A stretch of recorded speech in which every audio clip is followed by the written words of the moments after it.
Hey guys, welcome back to Reviews and How-Tos. I'm Tyler. Today we're going to quickly go over how to change the battery in your key fob. This one here is for a Ford Fusion, a 2017 Ford Fusion. It's actually really easy. You just pop out this key and then you can use it to like pry the back open. And once you get that little bit popped open, it'll allow you to just completely pull off the back piece there. And then here on the inside, you will see that we have the actual battery. This one here is a CR2450. However, you may want to open yours up before you buy some batteries to ensure that you do get the right size. And then you can just take a tool and pop that battery out. There you go, CR2450. And then I've got a package here that I did buy online. I've got a link in the description if you're interested in buying a pack of these. These ones are super cheap. So just pop that out right there. There we go.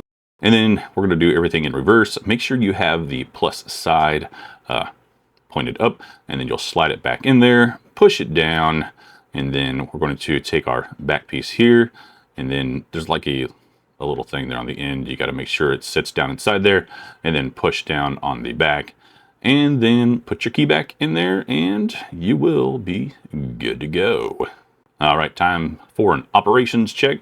Go ahead and hit the unlock button, and look at that.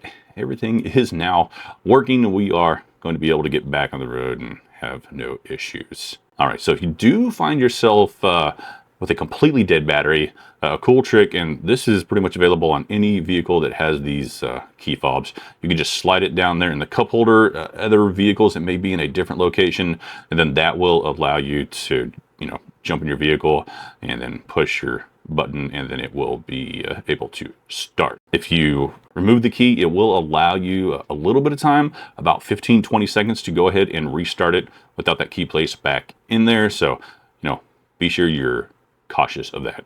If you found this helpful, go ahead, like it, subscribe if you want, and thanks for stopping by. Reviews and How-Tos.